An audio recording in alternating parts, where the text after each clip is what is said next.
Hello. Today I'm going to discuss performance-based assessments used by the Envision Deeper Learning Student Assessment System and the strengths and weaknesses of using performance-based assessments in a school setting. Unfortunately, I work in a district that doesn't prioritize performance-based assessments, so therefore we do not have a system in place. So for the most part, I'll be discussing the strengths and the weaknesses of developing a performance assessment.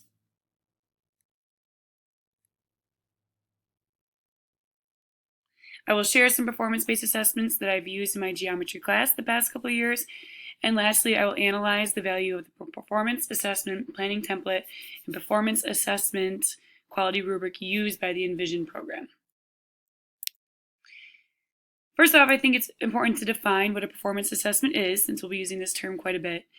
According to our reading this week, a performance assessment is a way of evaluating what a student can do by observing them doing it.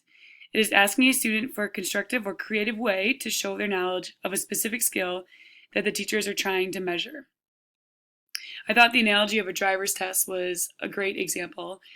We as a society would not just give someone or consider them a master at driving if we never gave them a test where they actually needed to perform that task.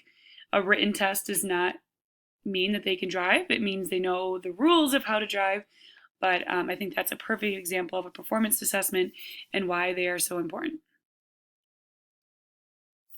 Our reading this week was based off the Envision's Deeper Learning Student Assessment System.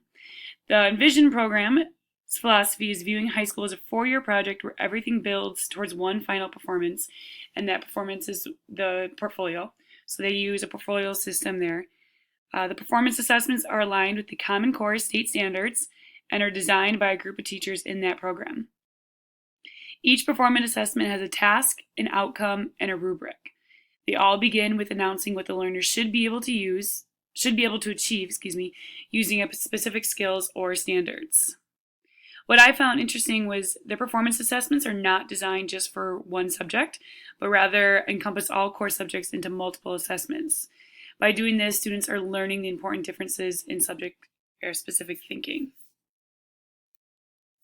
The four different tasks that the Envision system has students compete include a research paper, an analysis, an inquiry, and a creative expression where they must create a visual that represents what they have learned. So over the course of these 4 years, they're practicing these skills, these four different tasks, working towards mastery learning, since that is what they believe in. They believe that if a student can master these four tasks, then they're ready for college. They'll be successful and they can take on that challenge. Because they believe in the mastery learning, a student can have multiple attempts to master a skill. The teachers are held accountable for teaching the tasks enough so that the students have a chance to attain mastery of each of these four skills. Then by their junior and senior year, they start perfecting the tasks that they want to include in their senior portfolio. And that's like a summative grade for showing what they have learned and how they've grown throughout the 4 years. The Envision system believes that there should be no more than 5 performance assessments given. If there are more than that, then the mastery goal is probably not going to happen because there just simply isn't enough time. In order for students to master these learning assessments, repetition is key.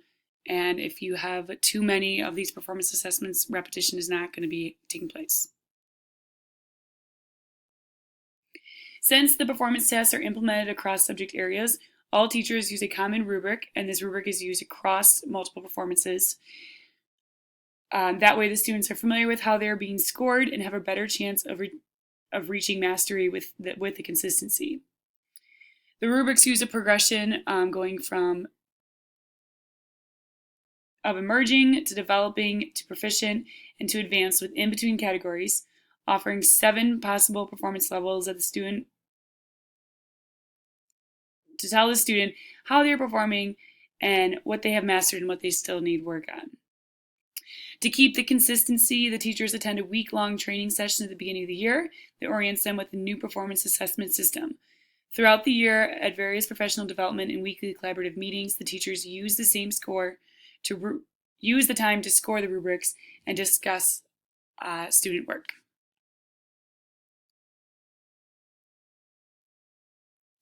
I think what the Envision system is doing is incredible. Unfortunately, the district that I teach in, South Lyon Community Schools, does not have a performance assessment system in place. We do have subject area committees. These are groups of teachers that represent the core subjects in each course in those core subjects. They are responsible for developing the curriculum. And I think this would be a great opportunity for them to develop performance assessments. However, it simply just isn't a priority and isn't something that they are asked to do.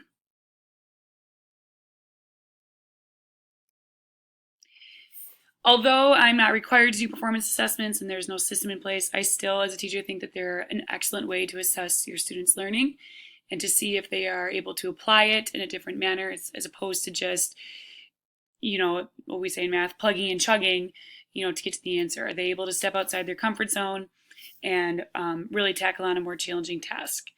So I have used some performance assessments from the Mathematics Assessment Project. It's this awesome group of professionals that have gotten together and created these short performance tasks that encompass multiple math skills into one. So for example, here is one that I have used. It's called Circles and Triangles. Basically, let's see if I can get this in there. Here we go.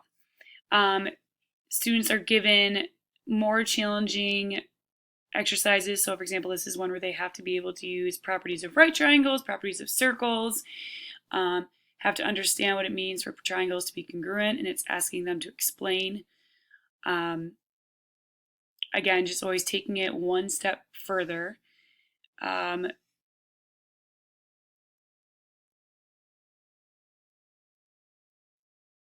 In addition, so here they're doing mathematical work and then also being asked to construct some lines so that you can find the radius of this circle and whatnot. The rubrics are a little bit different. Let's see here. Unlike the Envision system, which just prompts what where the student is at a performance level, these rubrics actually give a numeric score. So it's not so much mastery learning, but it's more so did they get it right or did they not get it right. So this gives me feedback on whether the students really are understanding, for example, what it means for two triangles to be congruent, and to just apply multiple skills at once. It's pretty awesome. So I use those quite frequently. Here is, let's see, I can get the website pulled up here. These are the websites, yada, yada, yada. So, move this back over here. So, since there is no